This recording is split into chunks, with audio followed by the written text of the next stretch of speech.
May 3 manlalaro mula sa Northport, Batangpier na kasalukuyang pinag-uusapan ngayon sa PBA circles dahil tila nasa radar sila ng Barangay Ginebra, San Miguel. Ito ay sina Joshua Monzon, Alin Bulanadi at Calvin Abueva. Ngayon marami ang napapaisip kung bakit nga ba tila may interes ang Gin King sa tatlong ito. Unahin natin si Joshua Monzon. Isa siya sa mga player na may natural scoring ability. Mula pa noong nasa Terra Firma siya, pinakita na niya ang kakayahan niyang umiskor kahit may bantay. Mahusay siyang gumawa ng sariling tira at hindi natatakot sa mga big moments. Kung kailangan ng team ng opensa, maaasahan si Monzon sa aspeto na, yan, maliban sa offense, may kakayahan din si Monzon sa depensa. May taas siya at sapat na laki para bumantay ng multiple positions. Ito ang isa sa mga rason kung bakit siya ay fit sa system ni Coach Tim Cone. Alam naman natin na sa Ginebra, mahalaga ang defense at versatility at si Monzon ay tumutugma doon. May mga pagkakataon man na hindi naging consistent ang performance ni Monzon, pero malinaw na may potential siya na hindi pa lubos na napapakinabangan. Sa ilalim ng mas structured na team gaya ng Ginebra, maaaring ma-maximize ang kakayahan niya at mahasa pa ang kanyang basketball IQ. Ang style din ni Monzon ay swak sa pace ng Ginebra. Marunong siyang gumalaw off the ball at may instinct sa fast break opportunities. Sa isang team na mahilig sa transition game at high effort plays, natural fit siya kung sakaling mapasama siya sa lineup. Ngayon naman kay Alin Bulanadi tayo. Isa siya sa mga kilalang shooters ng bagong henerasyon ng PBA. Sa tuwing hawak niya ang bola, may banta agad na pwedeng pumasok sa perimeter shot. Hindi lang basta shooter si Bulanadi, may confidence din siya at composure sa crunch time. Bukod sa shooting, may galaw rin si Bulanadi na kayang gumawa ng space para sa sarili. Kaya niyang mag-create ng sariling tira kung kinakailangan. Dahil dito, nagiging unpredictable ang opensa ng team kapag nasa loob siya ng court. Ang isa pang bagay na nagpapa-interesting kay Bulanadi ay ang kanyang youth. Bata pa siya at may malaking future sa liga. Sa tamang training at exposure, posibleng maging elite shooter siya sa mga darating na taon.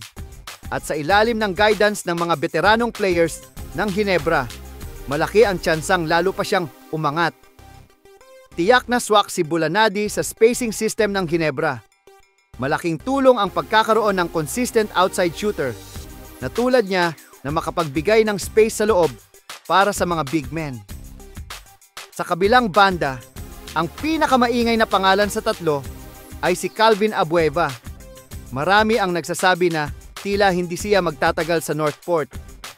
Posibleng pansamantala lamang ang stint niya roon at kalaunan ay babalik din siya sa SMC Group kung saan matagal na rin siyang naging bahagi noong nasa Magnolia pa siya. At ayon sa ilang mga ulat, isa sa mga team na tila nagpapakita ng interest kay Calvin ay ang Barangay Ginebra.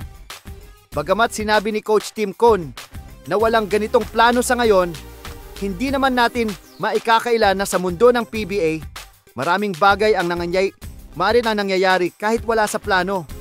Hindi imposibleng kunin si Calvin ng Ginebra lalo na kung may pagkakataon. Alam ng marami na bagay ang style ni Calvin sa Ginebra.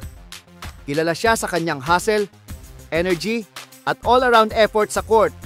Mula offense, defense, rebounds, at intangibles, kumpleto siya. Si Abueva ay hindi lang basta player, isa siyang emotional leader. Kapag siya ay nasa court, ramdam agad ang presence niya. Nadadala niya ang energy ng buong team at kung minsan pati ang crowd. Sa Ginebra nakilala sa malakas na fanbase. Siguradong mamahalin siya ng mga fans. Isa rin siya sa mga player na hindi mo matatawaran pagdating sa puso.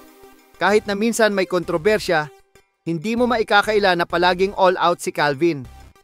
Kung anong intensity ang meron siya, yun ang madalas na kulang sa ibang teams kapag crucial na ang laro. Kung mapupunta si Abueva sa Ginebra, lalalim lalo ang kanilang rotation. Pwede siyang gamitin sa iba't ibang posisyon, wing, power forward, at minsan center sa small ball lineup. Flexible siya at madaling isingit sa kahit anong kombinasyon ng players. Bukod sa galing sa laro, may karanasan din si Calvin sa mga big games. Finalist, champion, at napakaraming playoff experiences. Sa isang team na laging contender tulad ng Ginebra, valuable ang veteran presence na tulad niya. Alam niya kung kailan aangat at kailan magkokontrol ng emosyon. Hindi rin matatawaran ang connection niya sa mga dati niyang kakampi na nasa Ginebra ngayon. Posibleng makatulong ito kung sakali mang mapagdesisyunan ng management na kunin siya. Chemistry-wise, madali siyang i-integrate sa existing system. Sa kabuuan, sina Monzon, Bulanadi at Abueva ay may kanya-kanyang hatak kung bakit pinag-iinteresan ng Ginebra. Si Monzon para sa versatility at scoring, si Bulanadi para sa shooting at youth, at si Abueva para sa leadership at intensity. Tatlong magkakaibang style, pero pare-parehong pwedeng maging asset sa isang team na palaging gustong manalo.